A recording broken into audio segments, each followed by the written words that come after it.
Since he had such power, he was then said that he was the one who had the power to change Egypt's day into night. This is all said to happen when the falcon comes out of Horus and flies across the sky, hiding the sun for the day and bringing out the moon for the remainder. During another battle, in order for Set to become the sole leader of Egypt, Set stooped as low as trying to seduce his nephew Horus. He had attempted to have intercourse with Horus, but while in the act, Horus threw a curveball and stuck his hand between Set's legs, ripping off his testicle, making him infertile for the rest of his life. Horus then quickly threw Set's testicles aside, put his hand between Set's legs once again in order to catch his semen. He then threw Set's semen into the river just to ensure that he would not be inseminated by his uncle. While very angry, Horus then thinks of what would be the best possible way in which he could get back at his uncle Set, and came up with the idea of spreading his own semen on some lettuce, which Set would most definitely eat considering it was his favorite food. While this feud was going on, the gods saw that the two of them weren't getting along as they should have, and they decided that they needed to work things out. So the gods called both Set and Horus up and discussed what is going on between them for the rule of Egypt.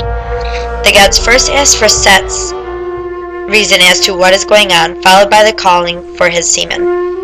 And of course, Set blamed Horus for everything. However, when it came for the gods to call out for his semen, the reply came from the river, which in return made his claim invalid.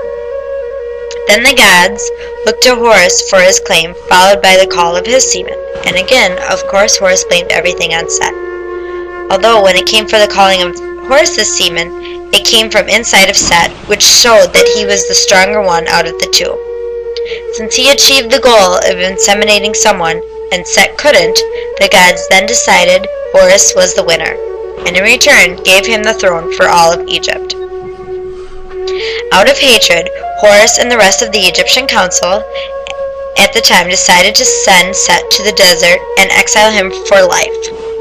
After a while holding the throne, Horus was considered the one who united Upper and Lower Egypt, leaving Set with nothing.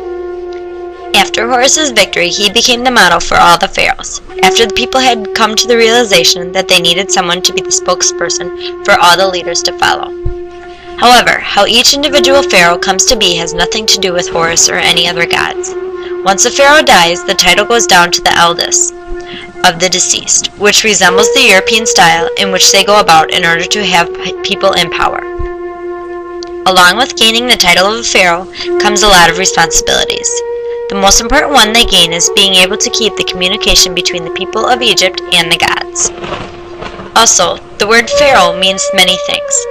It means the high priest of all the temples in the land, the lord of the two lands, Upper and Lower Egypt, and the living human Horus. It is these leaders who hold all the power in the human world. It is also these ones who have a say in where each Egyptian should go in their afterlife. Pleasing the gods is only part of the Egyptians' battle.